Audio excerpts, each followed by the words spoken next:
Hey there, crazy kids. I am the Good Old Gamer, and welcome to a brand new series called Minecraft Basics. It's come to my attention that despite all of the Minecraft videos I have on my channel, I haven't really shown new players how to get into the game and kind of get past the whole overwhelming aspect of a whole world to explore and all of that stuff. So what I thought I would bring to you guys in this series is Minecraft Basics tutorial, tips and tricks, just something to give new players to Minecraft, uh, something to give them to provide a sense of security, a sense of knowledge, a sense of safety going in so that, again, to get past the whole overwhelming sort of aspect of Minecraft when you're new into the game and you're not really sure what's going on. Because Minecraft, as we all know, doesn't provide its own tutorial. In this series, in the description of all of these videos in the series, there will be a link to the Minecraft wiki. And the Minecraft wiki, if you go there, you can find out all kinds of information, crafting recipes, and tips and tricks and stuff there. It's a really handy resource, and you guys should go check it out. But for now, before we get into the game itself and get into like surviving the first day and first night and stuff like that, let's go ahead and look at the options, because there are a few options in here that I think would help you guys immediately getting into the game that are better than some of the default options. So let's just get into it. This is the options menu. For right now, we're going to go look at the controls. Now, the default controls, there are a few things I've switched around that I found to be helpful, and perhaps you guys might find it to be helpful as well. Obviously, when you guys get into playing the game yourself, you might want to tweak these in order to help with your own preferences, but this is what I've done. For the drop item key, the default, I believe, is Q. Now, Q is right next to the W key on your keyboard. WASD is how you control your character, moving backwards and forwards, side to side, the whole thing, like with most video games. Q is right next to W, which means it is really, really easy for you to accidentally hit the drop item button if it's set to Q, which means you could, in the middle of a fight, drop your sword and be somewhat more defenseless against an enemy, or, as you're mining along, drop your tool into a pit of lava or something. So what I have done is reset it to the R key, which is still in the immediate area, but it is not immediately next to your control keys. There's the E key next to W, and then there's the R key. So you can still reach it with your same hand that's on the WASD, but it's more of a conscious decision. So when you drop an item, you're doing it by choice rather than by accident. It's less likely that you will drop a tool or weapon by accident in a situation where you need to have it. So that is something you want to consider, switching it from Q to R, your drop item key. Now we go down here to your inventory key. I believe the default for this is the key of I for inventory. Now I is clear across the keyboard from W, A, S, and D. So in order to hit the I button, you have to move either your whole hand from WASD to the I button to open up your inventory from default, or you have to take your hand off the mouse, hit the I button, and put your hand back on the mouse. Now I've reset this to the tab button so that it's right close to WASD, but like with R, it is not immediately next to one of the WASD keys.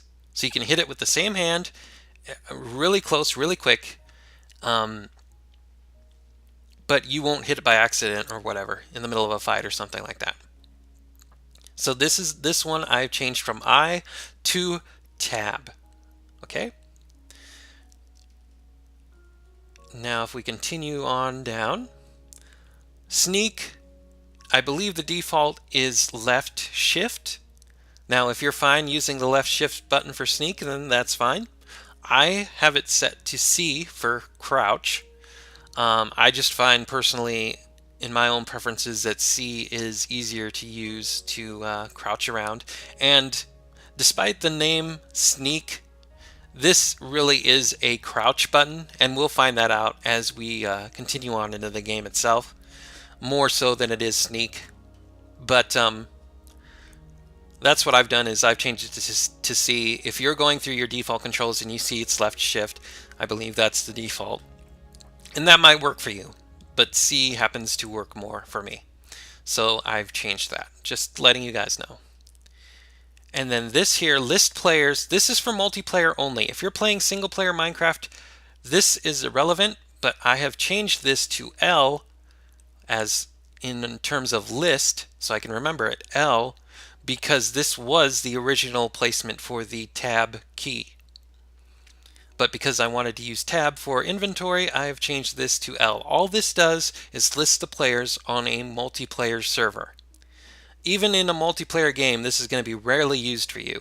So it's perfectly fine to leave it on the L key or any other key you want that isn't used already in these other control areas.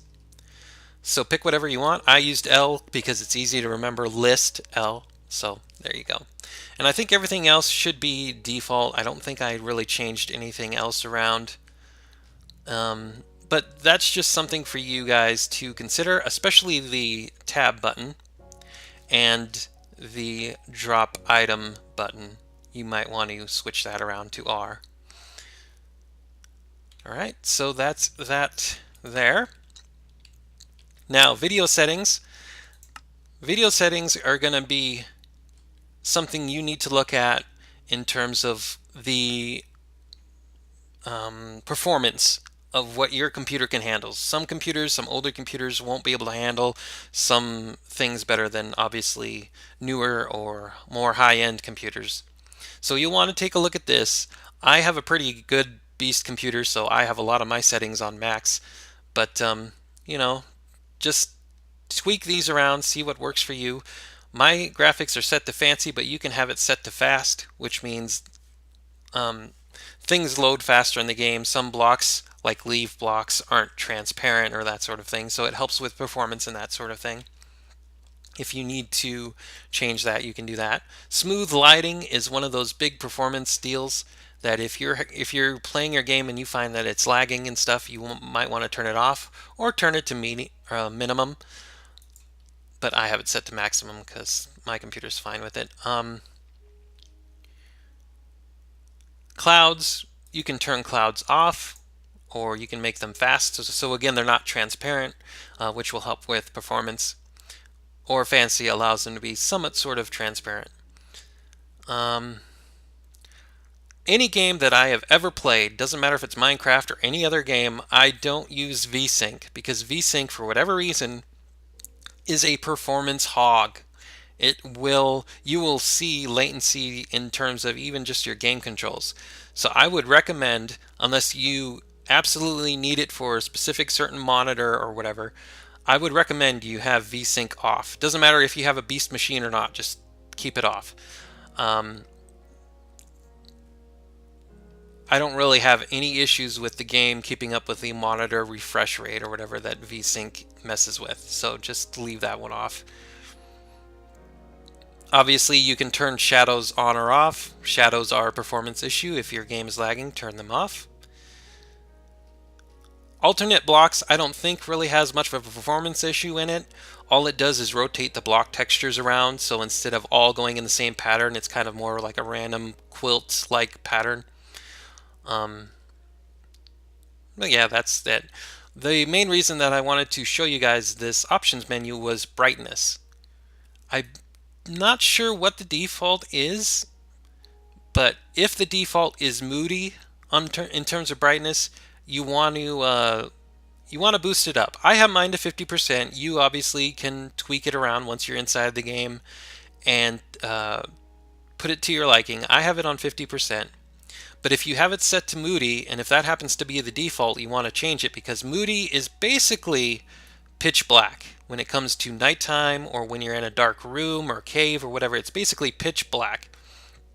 So just in terms of ease of getting around in the game and stuff, especially if you're new to the game, I would recommend boosting it up either to 50% or even all the way to max if you want to. But that's something to keep in mind. It doesn't affect enemy spawns. It doesn't make the game any easier in terms of that. It just allows you to get around, particularly at night or in dark caves, and allows you to see where you're going. But again, it's personal preference. It's up to you, and I don't think this has really any impact, any noticeable impact anyway on performance or whatever. So tweak it to your liking, but just keep in mind, check and see if it's default. If it's set to moody, boost it up at least a little bit. It doesn't have to be all the way up to 50% if you don't want to, but it just allows you to see where you're going. And if you're one of those few people out there who wants to make videos on YouTube about Minecraft, you definitely want to boost it up, because YouTube already makes videos darker than they normally are. And if you have it set to moody, it will be pitch black. So that's another thing to consider as well. And one last options menu that we're going to look at, and this is the volume. Obviously you have master volume, and in Minecraft, unlike in many other games, in Minecraft you can adjust the volume for just about anything.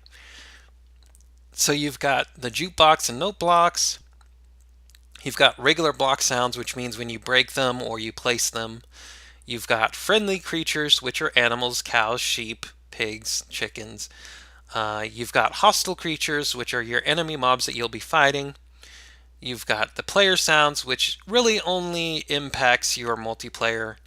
I mean, there are certain player sounds that your own character makes, but they're really not that much. They're like footsteps or like when you hurt yourself. But it's mostly for multiplayer. And then ambient environment sounds like water and that sort of thing. The main setting that you want to look at here is weather. I don't know what the default setting is for weather, but you want to turn weather down. You want it down. You don't necessarily need to have it off, although it honestly doesn't matter if you do. But you want to turn your weather sounds down, because weather in this game is loud and obnoxious, especially when it comes to rain and thunderstorms. It is really loud. You can hear thunder in this game no matter how deep down in the ground you are. You could be all the way down to bedrock of this world in your Minecraft, and you will hear the thunder. You won't necessarily hear the rain until you're up towards the surface, but you will hear the thunder, and it is loud, so you want to turn your weather down. You still want to be able to hear it, so you can get the whole ambient environment sort of thing, the atmospheric vibe going on, but you want to turn it down. That's just a friendly tip from me to you, whether you're new or not. Turn your weather down, because it can be loud and obnoxious. Also, I have the music down here, as you can see, because music in this game, volume-wise, it can get real loud real fast.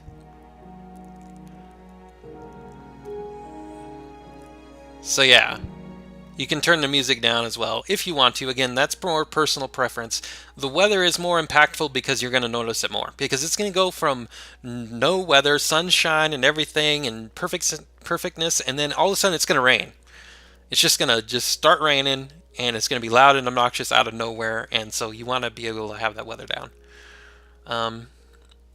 So yeah.